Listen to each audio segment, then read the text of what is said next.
Danger Dolan. And now we have some more questions from the YouTube community about World of Warcraft, starting with a comment from Bunnies32. Hey DD, don't you think we should get some filler content in Mists of Pandaria? We've been grinding Siege of Orgrimmar for about 9 months now, and it's a bit old. We are spending 15 a month for new content, and that's exactly what we're not getting. During the End of Wrath, we had Hellion. It wasn't a golden Superman on roller skates, but it was at least something to keep us occupied. And for those unaware, at the End of Wrath, after the Ice Crown, the big raid, we had one single tiny raid tier, a one boss raid tier, in the months between Cataclysm and ICC. And people didn't like it that much. Even though it was a piece of new content, there just wasn't enough content there to warrant a patch, and people just didn't even acknowledge it really. So, you know, why would Blizzard put any effort into another mini patch if no one's going to like it? Now, before patch 5.4 came out, there were a number of messages in the forums asking blue posters whether or not there's going to be another huge drought like there was at the end of ICC and the end of Dragon Soul, the huge gap between the expansion launches. And Blizzard said repeatedly, "No man, we're cool. We got stuff planned. We're gonna get stuff out faster, just like you saw in Mists of Pandaria, where we had patch after patch after patch.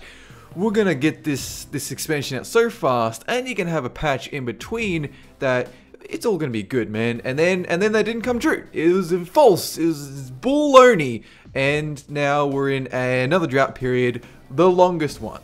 From what I can see, the problem is they put too much effort into the Mists of Pandaria patches. They came out too rapidly, and even at the time, yeah, having a lot of content is nice, but in the back of your mind you're thinking, this is too much. Like, Throne of Thunder came out, and that was relevant for quite a while. The thing is though, not many people had completed it when Siege of Orgrimmar came along and nullified everything else. And not to mention, we had patch 5.3 in the period between. It was just too much content, and now we don't have enough. You know, there needs to be a middle ground there. We need content at a fast enough pace that we always have something to do. I understand that there's this need by Blizzard to put out patches as soon as an expansion launches to contain that hype, you know, keep it going. You don't want people to go into an expansion, then it's like, okay, so the next patch is going to be 6 months away. People are going to be like, what? Table flip. I'm not playing this game. See, I understand that. But a 15-month gap now for subscribers, just like Bunny says, is a bit of a slap in the face to your loyal subscribers. So there needs to be middle ground. You need to be able to release patches at the start quite fast, but then be able to draw out the rest so that your subscribers don't feel like they're a dog abandoned on the beach somewhere. You know, we need something. So that's where BlizzCon came along, and they said we were going to get patch 5.5 in between Mists of Pandaria and Warlords. And not to mention, they said that Warlords was going to be released pretty soon afterwards. But then 5.5 no longer exists. What happened? Nobody can say that they just ditched it. They said, we have every intention of bringing 5.5. Oh, no, wait, oh, someone spilled coffee on the machine that housed all the data. That's gone then. And now there's been horrendous amount of delays for Warlords of Draenor. The alpha literally just came out. So then let's talk about whether or not they should release a patch. You know, for me, it's not really about how rich the content patch is. You know, like Hellion was very, very lukewarm and just had little drops of things. You know, it wasn't much. It just didn't have much to it.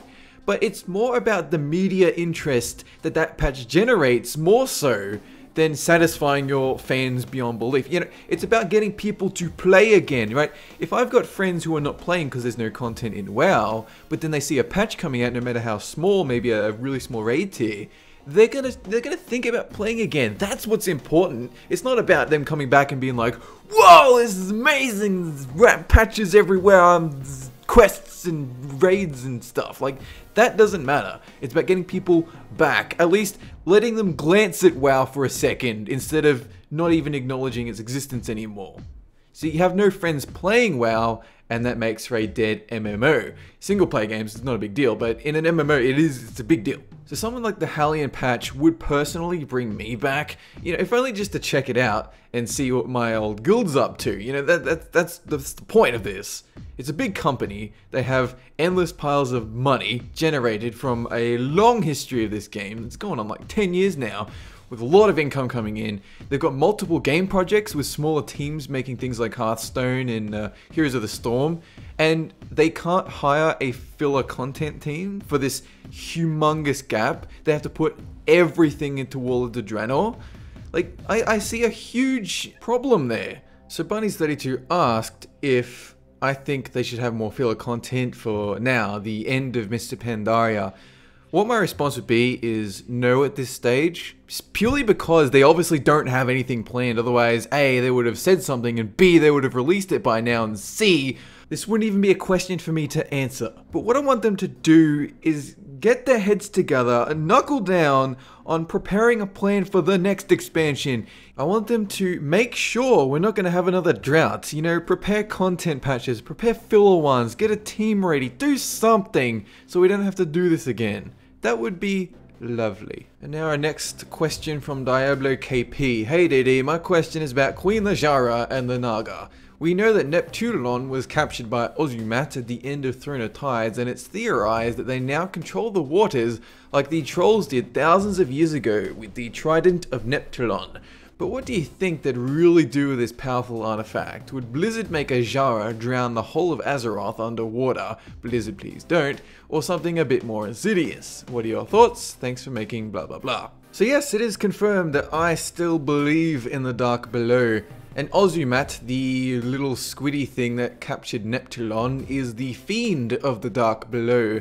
But what I think Blizzard are going to do is they will merge this expansion idea. For those that don't know, the expansion idea is essentially we tunnel underground and under the oceans to find the old gods like N'Zoth and then murder them in the face, and we find Azshara and her Nagas and then we murder them in the face, and it's just an adventure of killing people. So I believe they're going to merge this expansion idea with the South Seas, which has long been hinted at with places like Kultiris, the sea human capital, and then you have Zandalar, which is the ancient troll empire, and they're all on islands out in the sea. So obviously they've got to do this eventually, but they just need a good catalyst for it.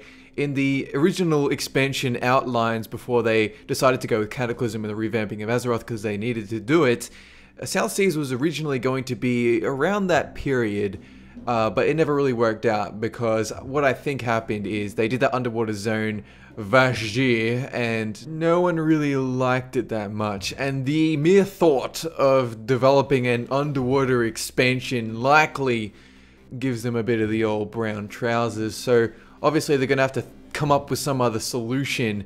Now there was an old Dark Below fan-made expansion idea swimming around the MMO Champion forums. And it had to do with, instead of going with an underwater expansion, they surmised that maybe you could have underground caves and you could have mounts that could walk on walls like up and down and on the roofs and things. You'd have maybe one underwater zone, but for the most part it's all set in like little pockets underground, and it was a really good idea and it looked like a genuine expansion idea. I liked it, and I really do hope that Blizzard find it in their hearts to do so one day. But if we are going to have this fabled Azshara expansion, what I think they're going to do is the opposite of what Diablo KP suggests with making Azshara drown the whole of Azeroth. What I think she would do is raise the other side of Azeroth from the sea floor. Now there is plenty of room on the map, and Blizzard have said that if they want to create some land over there, they can just do it. Like they can literally just sketch out some cool looking lands and make it canon. You know, they have the ability to do that. And we have seen from the Warcraft 3 expansion set, The Frozen Throne, that having the Night Elf campaign where you have a very sea-floory, islandy expansion may work well. The aesthetics are definitely there. You have villains like the Naga, and you have old gods. You know, it works quite well. So you have Naga mixed with the old gods, and you have like sea-like land creatures everywhere, like those blue guys holding anchors that beat you to death with it. You know, just random mobs. It could work, but they'd have to really think about it. It would be an underwater themed, but not an underwater expansion. You get what I mean? And of course, they really need to wrap up the Neptulon storyline, which was originally supposed to be part of the Raid and Cataclysm Abyssal Maw during the Firelands patch when they just didn't have enough time to do Abyssal Maw. It just didn't pan out like they were hoping. And then they just kind of forgot about the storyline because that whole elemental thing wrapped up with the death of Deathwing and the aspects, the dragons getting rid of their powers because they're idiots. But when they do go back to do this underwater expansion, they wrap up Neptulon, they really need to fine-tune those hitbox mechanics for underwater. Now, a lot of people, admittedly, do like Vashj'ir, and their argument is that, you know, it's really different, it's really nice. There are certain mechanical problems with it there that no one can really contest. Like, you have to be in a certain position to target mobs, like you have to swim down so that you're on level with them as if you're on a 2D plane. Like, they just haven't got it right. You can't just flip your character over and start fighting like in a direction. You have to be lined up. Like your circle below your character has to be lined up. It's very silly, and they have to do that. They have to fix that before they can even conceive another underwater zone or anything like that. Now, what about the perfect time to do this expansion? Well, I've theorized this, and it's my favorite theory, and I really hope it happens, and if it does, then I'll be dancing in the streets. Now, they have said that what they like to do is lead into the next expansion. So they've obviously done that with Mr. Pandaria, with having Garrosh and the Orcs, and going back in time with the Timeless Isle. So they're obviously making the storyline mesh with the next one.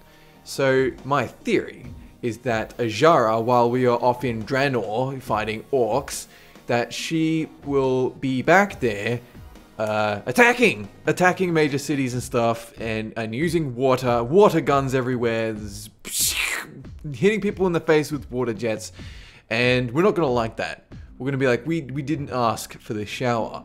So we will take up our flaming tridents and we will take the fight to her in the South Seas. Like that's what I believe will happen. Maybe not exactly that, but something very similar. And if that doesn't happen, I'll be very upset. I may turn back to Star Wars: The Old Republic, and if I do, then someone please save me. I have lost my mind. I'm just joking. Star Wars isn't that bad, but still, I really want to see the Dark Below. They've teased it.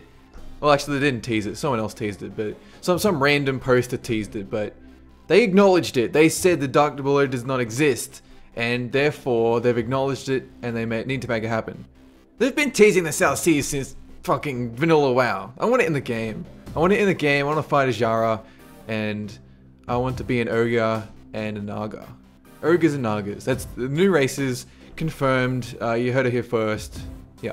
Anyway, that is it for this Q&A. Have a good one!